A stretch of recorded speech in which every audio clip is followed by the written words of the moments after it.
Hi everybody. Found a good deal on pork roasts, at least for us. A good deal on pork roasts this week and thought, perfect, I'm going to make my Chile Verde. And I decided for the first time I'm going to try canning it. So this may be in two parts. I'll have to see how it goes. But I've been making this recipe a long time. My family adores it. So I'm going to show you how I make it. And by the way, I've got a new microphone, so please give me feedback on how it sounds. All right, so I've got about 2 pounds of pork sirloin that I had in my freezer. So those are going to get chopped up. And this is the one I just bought. It's a pork shoulder butt roast. And this is 5.7 pounds. It's bone-in, so that's not all usable meat, although I will make something with it. So I'm going to chop all this pork up. I'm going to chop up onion and a bunch of garlic. And I'm going to saute. First I'm going to brown the meat.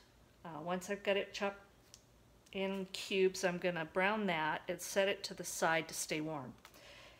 Then I'm going to saute the onion and garlic and the cumin seed, or as most people know it, it's cumin. But growing up in Texas, this was always cumin. And I'm going to grind some of that in my molcajete. I really like cumin or cumino that's home ground. Oh, it just tastes so much different from the ground cumin that you buy in the little jars. So this thing stays handy because I use it all the time. We're gonna be adding chicken stock, roasted green chilies. And this first time I bought it this way, but this is like a score. This is a number 10 can of tomatillos. And usually I have to buy a whole bunch of the small cans and they are really expensive. So we're going to see how this goes. It's going to have lime juice, and then you can add cilantro or not, depending on your taste. So I'm going to get this started and take you through the steps. And then after I get this made up, I'm gonna put some in jars and can it up. So let's get started. Okay, I've got all of that pork chopped up and it's in good sized chunks. I've got 2 pretty large onions all chopped up, and I'm gonna start frying up the meat. And while that's frying in batches, because I don't want to overcrowd the pan. I just want to get it browned. Not browned, but just par cooked maybe. Just so that you're not starting out raw when you put all this together.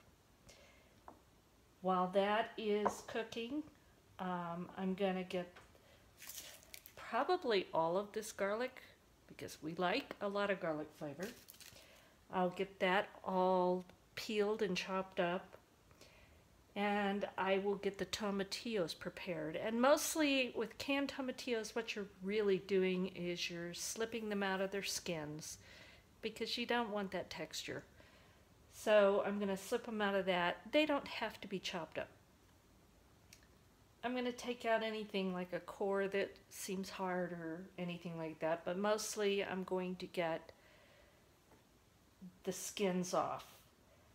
And then I will be chopping up my green chilies.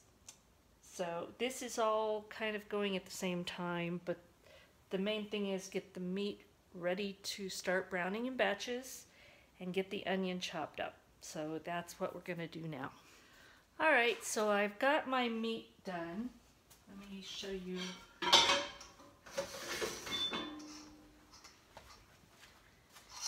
This is what that looks like. Just getting the outside a little bit cooked. So now I'm gonna grind up my cumin or comino. And this is totally to taste. And I don't need it ground fine like the stuff that you buy. I just really want it broken up some.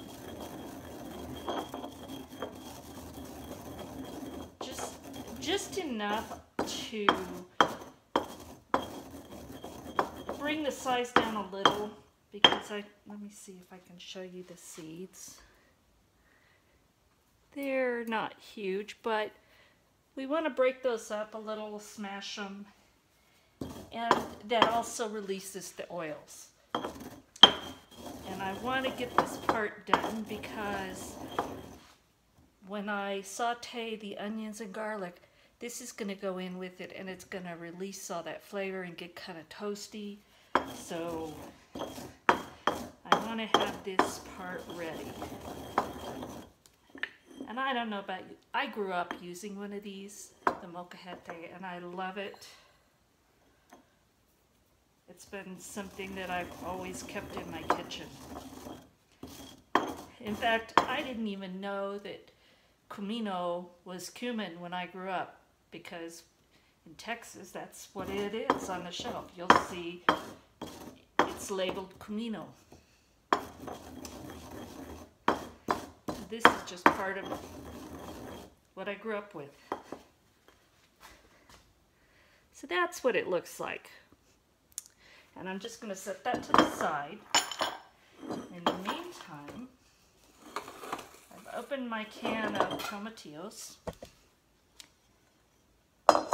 Now what I'm going to do, let's see if I can get you a little bit closer. I'm going to take these out, and they have this fine skin on them. So what I want to do is pull this skin off, because it just doesn't taste good. And if you miss a little bit, that's okay, but you want to get most of it. So, and I'll probably smash these slightly, just to break them up. I don't need to cut them because this is going to cook long enough for these to totally break up. So why add extra work? I'm not going to.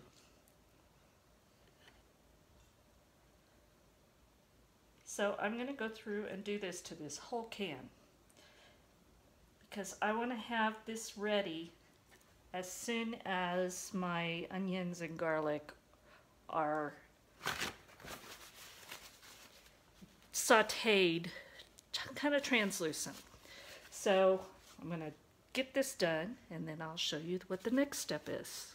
All right, so I took the skins off of all of these tomatillos, and I added another 28-ounce can because I'm making a huge batch.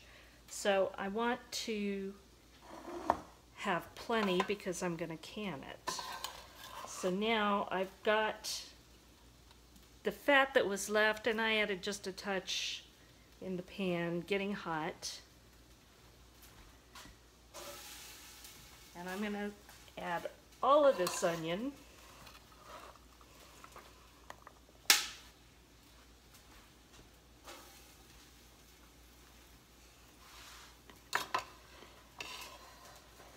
And let it just start, then I'll add the garlic.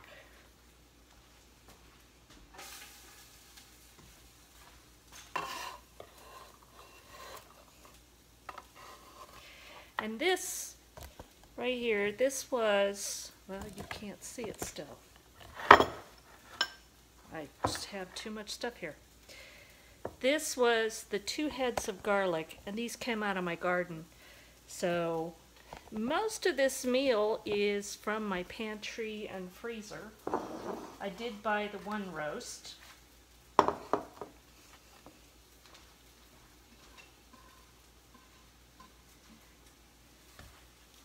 But I like to keep things on hand for things that I like to make, because we live so far away from town. It's at least an hour drive, and that's in good weather. It's wear and tear, and it's a lot of gas. So we try and consolidate everything when we go to town, and I try to have plenty on hand for what I like to make. So I'm going to let the onions start to get soft. I'm going to add this garlic and the cumin, comino.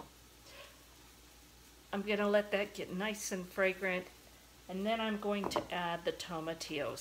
I'd take you over there, but I've just got so many things moving that I don't want to make us dizzy. All right, so I have sauteed the onions, garlic, and the cumin. I added in the tomatillos, and I added in chicken broth. Now, I will put the ingredients below, and I will put sort of what I use. It's all to taste, and so make it your own. But I will put starting amounts for you. I also make this a mild chili. It just has so much flavor. You can spice it up as much as you'd like. It's totally your chili, so you do how you would like. But I use the mild green chilies, and I buy them this way because you know what? It just costs so much less to buy the whole and chop them yourself. It takes me minutes. I don't mind. So I'm gonna chop up all these chilies. In the meantime, I'm gonna let this tomatillos broth and onions and garlic come up to a boil and let it get started. Once it does that, I'll start adding in the green chilies and add back the pork. And it already just smells so wonderful. So I'm going to get to more chopping. You know, this recipe takes a bit of prep work, but I normally make it and freeze extra because we love it, so it just makes sense to make a bigger batch. But this time I'm going to try the canning it, and I'm hoping that we're going to love that too, because that will make it so easy to just open up a jar in the winter. So I'm going to get chopping. Alright, this is how it looks with the tomatillos, onions, garlic, chicken broth, and cumin or comino. And back there is all the meat. So it's just about up to a boil. And I'm going to add up all of these chopped green chilies. Now keep in mind, I'm making a lot because I'm going to can this. So this is not your typical amount. This is like gonzo amount. Yeah, can't believe I'm making this much right now. So it's coming up to a boil. And I'm having to hold this because my tripod is set up for this microphone. And it's not letting me move it around easily. So I'm going to turn this off, put the stuff in, and I'll show you what it looks like. Alright, I have everything added in now that you put in at this point. I still will be adding lime juice, salt, pepper, and cilantro. But now I'm just going to let this cook down. It's going to probably take an hour. I just want it to, the flavors all to melt together. I want the pork to get completely cooked and tender because that's part of this. And these tomatillos will start to break down. Right now it's just big old chunks, but they will break down in this process. And when I can them, they're going to break down probably even more. So anyway, this is what it looks like. I'm going to bring it back up to a boil, and then I'm going to let it simmer for at least an hour. So I'll bring you back when we're going to do that. Alright, I wish you could smell this. It just smells amazing, and I've tasted it, and it tastes amazing. So we're now down to the last couple of steps, and just look at this. It's thickened up a little bit, and that tomatillo has broken down. The pork chunks have gotten nice and tender. So now I'm going to add a little bit of salt and pepper, and I'm going to add my lime juice and my cilantro.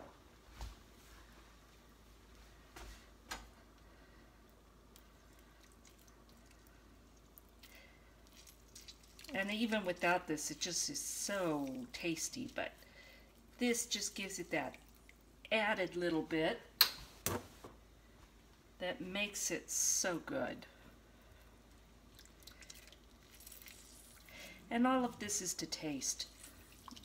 I mean, you don't have to put lime juice, you don't have to put cilantro if you don't like cilantro.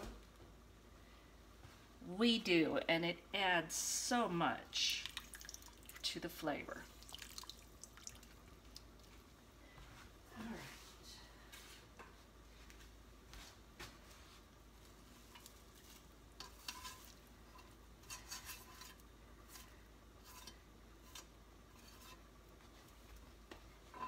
Now I'm going to give that a stir.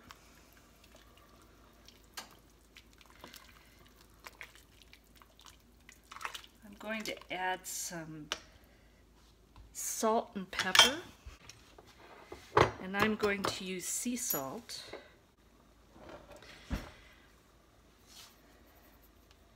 And that's a little bit less than a teaspoon.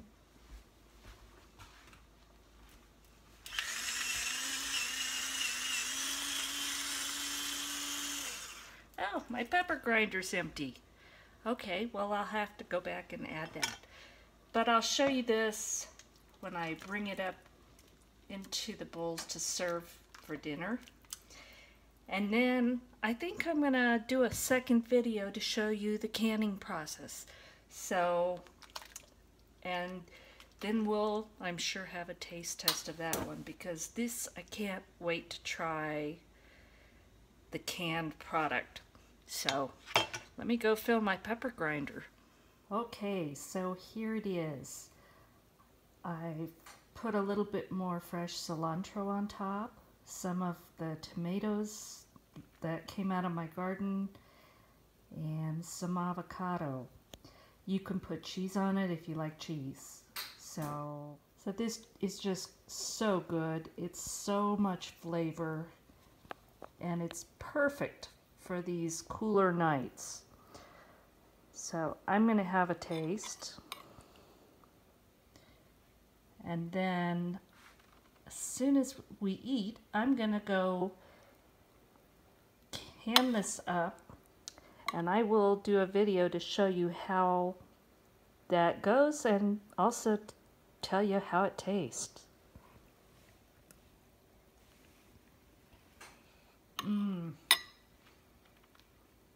That is just so amazing. There's so much flavor in that bowl. So, you know, you're just gonna have to try this. Well, I hope you enjoyed seeing how I make Chile Verde, and I just had to share this photo that I took of the harvest moon last week. It was so beautiful and so huge coming up behind the hills. So, thanks for watching, and stay tuned for my next video where I'm going to can this chili and give it a taste. Thanks for watching.